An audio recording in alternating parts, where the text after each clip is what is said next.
ഇവന്മാർ ഇത്ര യഥേഷ്ടം ഇവിടെ കിടന്ന് കളിക്കാണ്ട.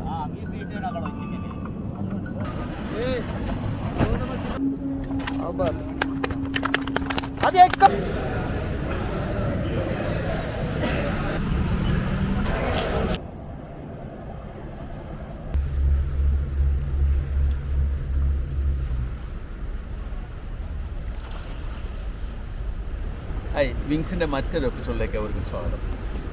നമ്മളിത് രണ്ടാമത്തെ ദിവസം ബീച്ച് കാണാൻ തുടങ്ങി.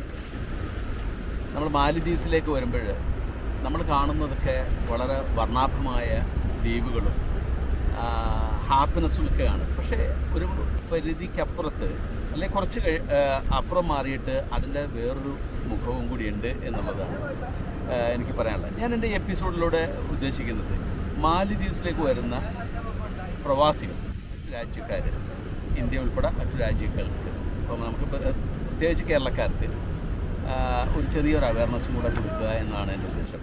അപ്പോൾ മാലിദ്വീപ്സിലേക്ക് വരുന്നവർ കൊച്ചി അല്ലെങ്കിൽ തിരുവനന്തപുരം അല്ലെങ്കിൽ കോഴിക്കോട് എയർപോർട്ടിൽ നിന്ന് ഇവിടെ എത്തിക്കഴിഞ്ഞാൽ എന്തൊക്കെയാണ് അവർ ചെയ്യേണ്ടത്, എന്തൊക്കെയാണ് അവർ അഭിമുഖീകരിക്കേണ്ട പ്രശ്നങ്ങൾ എന്തൊക്കെയാണ്, അതുപോലെ തന്നെ അവർക്ക് താമസിക്കാനുള്ള സൗകര്യമുണ്ടോ, അവരുടെ ഭക്ഷണ രീതികൾ എന്താണ്, ഇത് എത്ര ലഗേജ് നമുക്ക് കൊണ്ടുവരാം, ഇവിടുത്തെ നിയമങ്ങൾ എന്താണ്, അതുപോലെ നമ്മൾ പാലിക്കേണ്ട മര്യാദകൾ, ഇങ്ങനെ ഒരുപാട് കാര്യങ്ങൾ നമ്മൾ മനസ്സിലാക്കേണ്ടതുണ്ട്. നമ്മൾ ഗൾഫിൽ പോയവർക്കറിയാം, നമ്മുടെ ഇന്ത്യ അങ്ങോട്ട് കടന്ന് എമിഗ്രേഷൻ കഴിഞ്ഞു കഴിഞ്ഞാൽ ഓരോ രാജ്യത്ത് ചെല്ലുമ്പോൾ അവരുടെ നിയമങ്ങൾ നമ്മൾ പാലിക്കേണ്ടതുണ്ട് എന്നുള്ളതാണ് എമിഗ്രേഷനിൽ നമുക്ക് കിട്ടുന്ന റിപ്പോർട്ടുകൾ. പക്ഷേ ഇവിടെ മാലിദ്വീപ്സിൽ കുറച്ചുകൂടെ വ്യത്യസ്തമായിട്ട് കുറച്ചുകൂടെ ലിബറലാണെന്ന് തോന്നുമെങ്കിലും ചില കാര്യങ്ങൾ നമ്മൾ ശ്രദ്ധിക്കേണ്ടതുണ്ട് ഇവിടേക്ക് വരുന്നവർ. എന്തായാലും തുടർന്നുള്ള എപ്പിസോഡുകളിൽ നമുക്കത് വഴിക്ക് വഴി പറയാം എന്നാണ് ഞാൻ കരുതുന്നത്.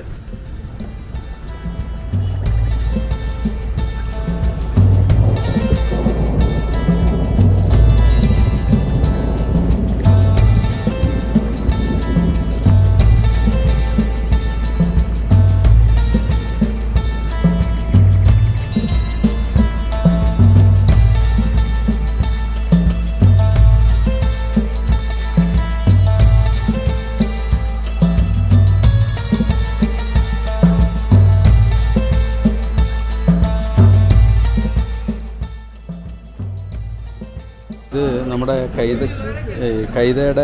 കൈതച്ചക്ക പോലൊക്കെയുള്ള ഒരു ഫ്രൂട്ടാണ് ഇവിടുത്തെ. ഇത് ഒരെണ്ണത്തിന് 7 രൂപയാണ് ഇന്ത്യയുടെ, അതായത് ഒരു 40 രൂപ. ഇന്ത്യയുടെ 40 രൂപയാണ് ഈ ഒരു കഷ്ണം. ഇത് ജ്യൂസ് അടിച്ച് കഴിക്കുന്നവർ പറയുന്നത്. ഇത് കട്ട് ചെയ്തിട്ട് ഗ്രൈൻഡ് ചെയ്തിട്ട് ജ്യൂസാക്കി കഴിക്കും. ഓക്കെ ഓക്കെ ഓക്കെ अच्छा, ചെറിയ മിസ്സായിട്ട് കട്ട് ചെയ്തിട്ട് ഒന്ന് കഴിക്കാം.